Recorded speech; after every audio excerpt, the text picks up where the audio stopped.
Hello बच्चे, आज आप सभी को अपना YouTube चैनल ज्ञान विज्ञान रिसर्च सेंटर में स्वागत है।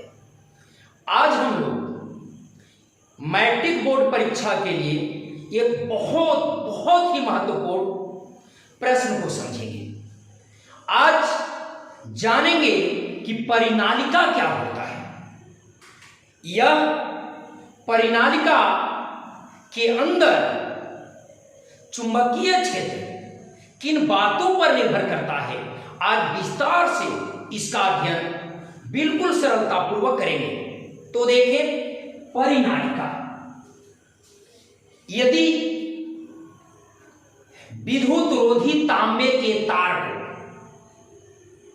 पास लपेटकर बेलन के रूप में अनेक फेरे वाली कुंडली तैयार किया जाए तो उसी कुंडली को हम लोग कहते हैं परिनालिका। बिल्कुल सरल परिभाषा है, चलिए लिखते हैं परिनालिका। यदि विद्युत रोधी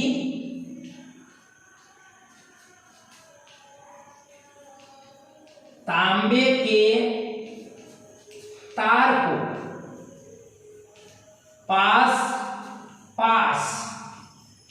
नज़दीक लपेटकर बेलन के रूप में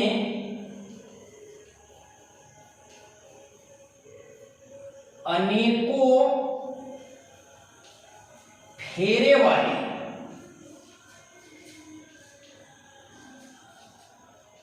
कुंडली बनाई जाए तो उस कुंडली को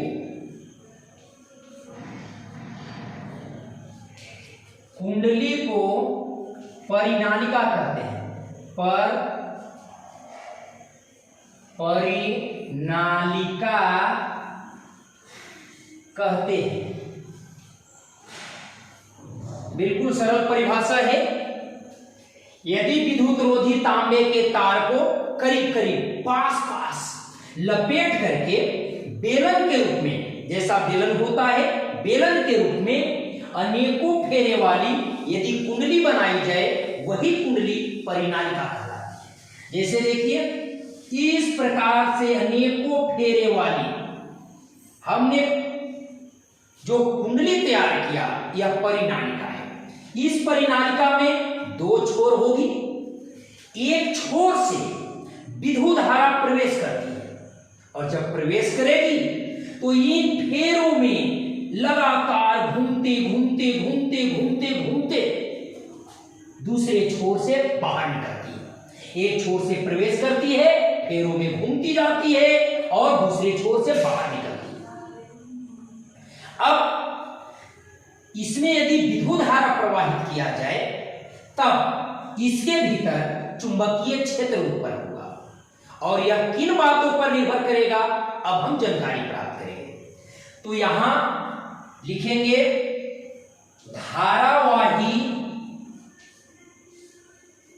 परिनालिका के भीतर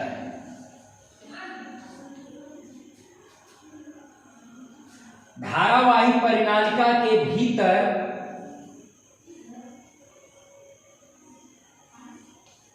उत्पन्न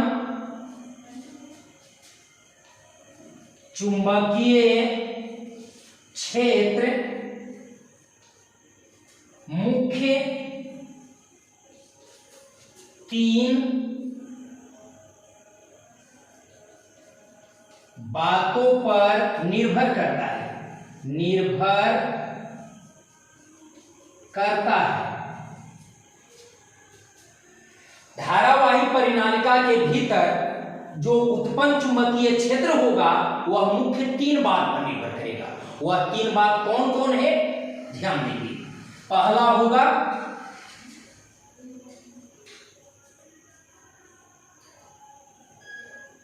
पहला परिनालिका में फेरों की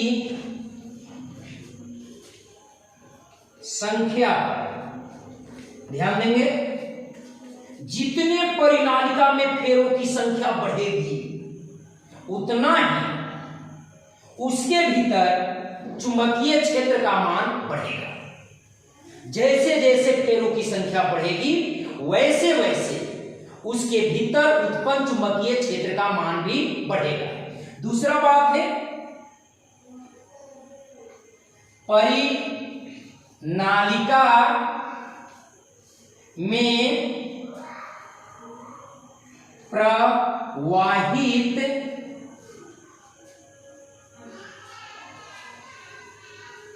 विद्युत धारा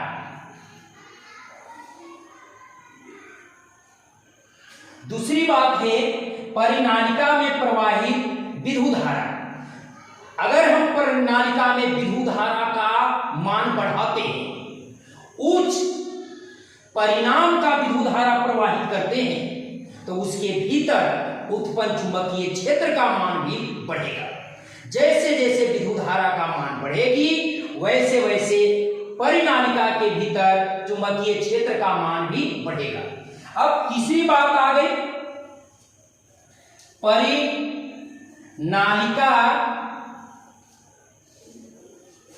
के भीतर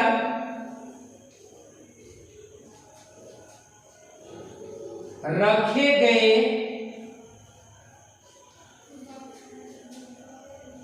पदार्थ के प्रकृति पर ध्यान देंगे।